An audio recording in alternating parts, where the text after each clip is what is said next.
Hello students, welcome back to my channel. आज हम इस वीडियो में क्लास 9th की एक्सरसाइज 7.1 का 7th क्वेश्चन करेंगे। आई होप आपने प्रीवियस क्वेश्चंस कर लिए होंगे। प्लीज़ वीडियो को शुरू करने से पहले लाइक बटन प्रेस कर दीजिए ताकि मुझे और मोटिवेशन मिले और वीडियोज़ बनाने के लिए। चलिए शुरू करते हैं। Question number 7। क्वेश्चन नंबर 7 क्या है? A B is a line segment and P B its midpoint. A B को एक लाइन सेगमेंट है, पी इसका मिड पॉइंट है। Midpoint means P divides A B in equal parts. ठीक है, तो A P is equal to P B.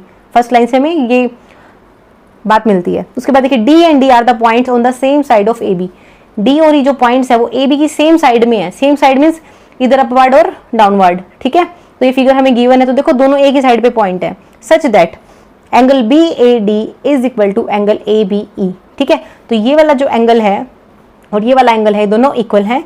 And angle E P A is equal to angle D A B. तो अब देखिए E P A this angle and D P B is this angle, ये दोनों angles भी आपस में equal हैं। अब हमें शो क्या करना है? देखिए इसमें 2 पार्ट्स हैं। फर्स्ट पार्ट में हमें क्या शो करना है? एंगल डी ए पी, यानी डी ए पी जो ट्राइंगल है हमारा वो कॉन्ग्रुएंट होगा, ये वाला ट्राइंगल किसके? ई बी पी के। ठीक है, ये ट्राइंगल इस ट्राइंगल के कॉन्ग्रुएंट प्रूव करना है। तो आप देखो इस ट्राइंगल के अंदर ये जो एंगल है, ये वाला एंगल, ये एक्चुअली पूरा एंगल बन रहा है ना इस ट्राइंगल में, बट इस पूरे एंगल की बजाय हमें सिर्फ इतना मालूम है कि ये एंगल इस एंगल के इक्वल है। हमें इस एंगल के बारे में कुछ नहीं पता। ठीक है, सिमिलरली आप इस ट्राइंगल के अंदर देखिए, इस ट्राइंगल के अंदर हमें इस एंगल का मालूम है कि जो इसके इक्वल है, हमें इस एंगल का नहीं पता। ठीक है, तो हम क्या करेंगे, ये फर्स्ट पॉइंट आपको थोड़ा ध्यान देना है और ये आपको प्रैक्टिस से समझ आ जाएगा कि हमने ऐसा क्यों किया। तो देखिए आप इसका सोल्यूशन लिखते हो क्या? एज गिवन क्या है हमारे पास? Angle E P A is equal to angle D P B.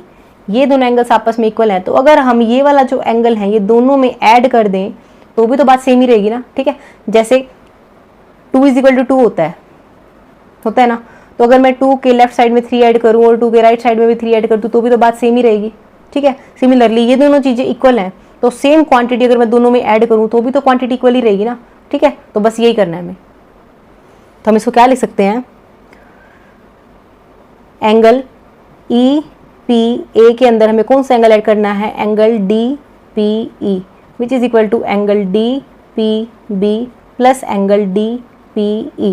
अब आप देखो इस एंगल के अंदर अगर ये ऐड कर दो तो ये पूरा एंगल बन जाएगा, और इस एंगल के अंदर ये ऐड कर दो तो ये पूरा एंगल बन जाएगा। ठीक है, तो हम इसको E P A plus D P angle को क्या लिख सकते हैं?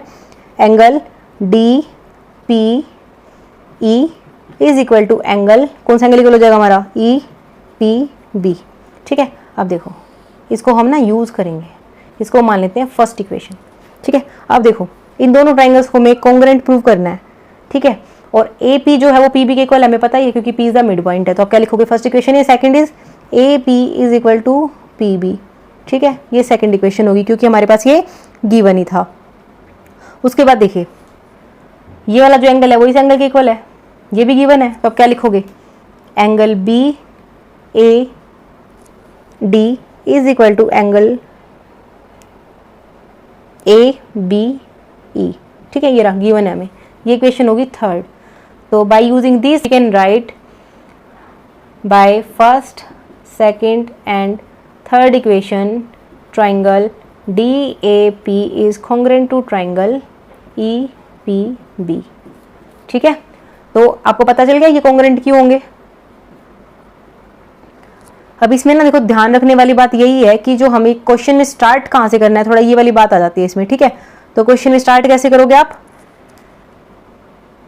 आपको ये नोटिस करना है कि 2 ट्राइंगल्स के अंदर क्या चीजें आप कॉमन आ रही हैं, क्या हमें गिवन है और क्या हम उसमें थोड़ा बहुत ऐड ऑन करके उसको इक्वल ला सकते हैं। ठीक है, तो ये देखना है। अब इस क्वेश्चन का सेकंड पार्ट भी रहता है, ठीक है, वो भी करते हैं। सेकंड पार्ट में क्या कह रहा है? ए डी है ना, सेकंड पार्ट क्या है इसका? A D is equal to B E कह रहा है आप प्रूव करो कि ये दोनों आपस में इक्वल होंगी, A D and B E. और आप देखो आपने इतने सारे क्वेश्चन अभी तक कर चुके हो। ठीक है, इसका रिप्लाई आपको मिल ही गया होगा अपने आप। इसका आंसर क्या कि बाय सीपीसीटी ये दोनों इक्वल हो जाएंगे। क्यों? क्योंकि ये दोनों ट्राइंगल्स अगर आपस में कॉन्ग्रुएंट हैं तो इनके जो भी कोरस्पॉन्डिंग पार्ट्स होंगे वो भी आपस में क्या हो जाएंगे? इक्वल हो जाएंगे। तो आप लिख सकते हो this is true bye CPCT. And CPCT की डेफिनेशन क्या थी? Corresponding part of congruent triangles. ठीक है, वो आपस में क्या होते हैं? इक्वल। आई रियली होप आपको ये वीडियो यूजफुल लगा होगा। Please do like, please show some response. मिलते हैं नेक्स्ट वीडियो में। Do like, subscribe and share. Thank you.